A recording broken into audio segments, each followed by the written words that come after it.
Esse outro aqui, gente, é o da detecção de câmera que eu falei pra vocês, tá? Aparece ali o fundo, me aparece, tá vendo? Tô dando tchauzinho.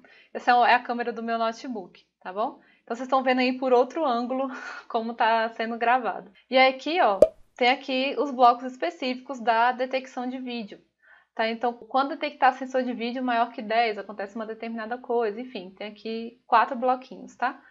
E aqui, ó, eu usei para ele ligar a webcam quando eu clicar na bandeira verde, ajustar a transparência do fundo, então eu coloquei a transparência para 40. Mas eu posso colocar para nem me aparecer se eu quiser. E aqui eu coloquei um condicional, ó. Se o movimento no ator gatinho for maior que 55, então ele vai miar. Então, gente, eu fiquei aqui meio de ladinho porque o gatinho ele vai detectar o movimento que está passando sobre ele. Então, se eu ficar aqui no meio dele falando, ele vai ficar miando, miando constante e não vai dar pra gente testar de forma legal, tá? Então, por isso que eu vim aqui pro cantinho. Eu vou dar o play aqui e vou passar a mão em cima dele pra ver se ele vai miar, tá bom?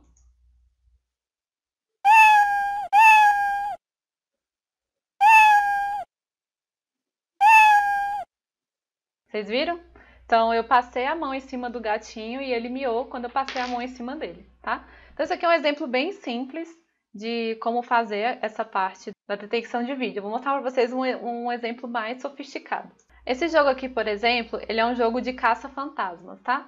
Qual é a ideia do jogo? Eu tenho que capturar os fantasmas. Só que além dos fantasmas, fica aparecendo também os morceguinhos. E esses morceguinhos, se eu encostar neles, eu perco ponto. A ideia é capturar os fantasmas. E aí tem um tempo que vai decrescendo.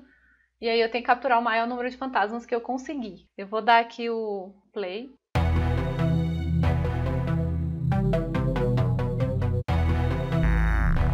Ó, acabei capturando um morceguinho sem querer.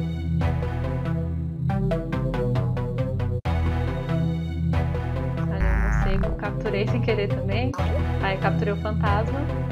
Vocês podem prestar atenção na pontuação que ela muda, né?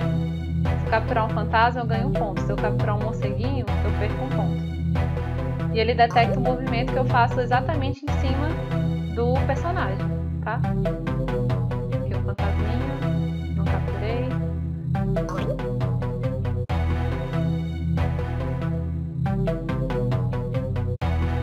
Aí o morcego, aqui o fantasma, não consegui. Ah! Opa, não. Enfim, vou parar aqui, tá? Já tá acabando o tempo.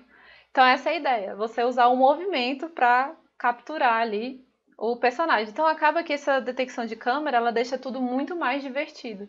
Então vocês podem estar criando um jogo educativo e estar colocando essa detecção de vídeo, né, para fazer uma aula mais divertida, né? Parece muito o Kinect usado no Xbox. Então faz os alunos se mexerem também, fica mais competitivo, enfim. Eu adoro esse recurso que é a detecção de vídeo, adoro mesmo. Acho muito legal. Agora eu vou mostrar para vocês uma outra extensão, tá?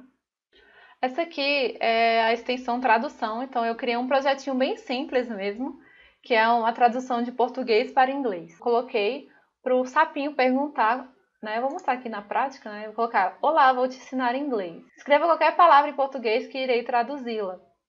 Então aí você escreve qualquer palavra e ele demora um pouquinho que ele vai consultar a tradução do Google para depois mandar a tradução para mim. Então eu vou colocar: sejam bem-vindos. Vamos ver se ele vai traduzir. A tradução é be welcome, ok?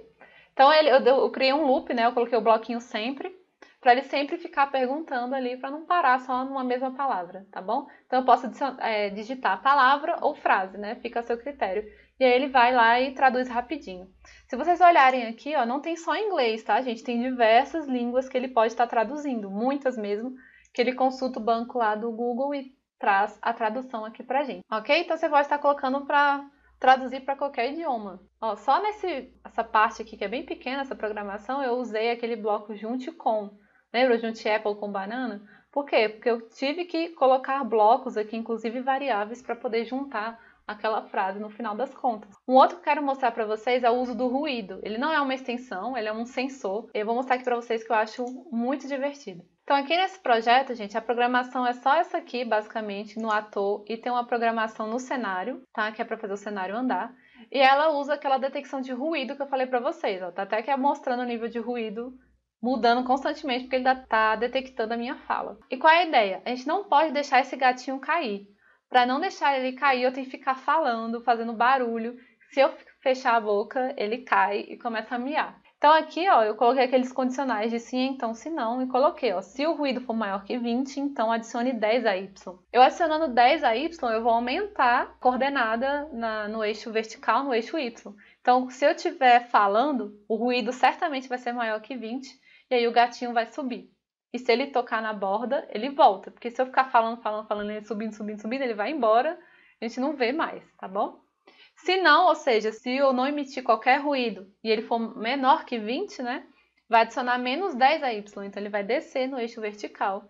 E eu coloquei da mesma forma, se tocar na borda, volta para ele não sumir embaixo aqui da fronteira do cenário, tá bom? E aí eu coloquei para se ele estiver na posição y menor que menos 140, ele vai miar.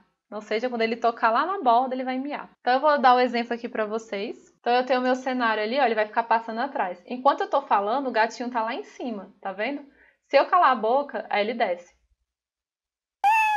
E começa a miar loucamente. Então eu tenho que continuar falando, que é para ele continuar voando e não cair.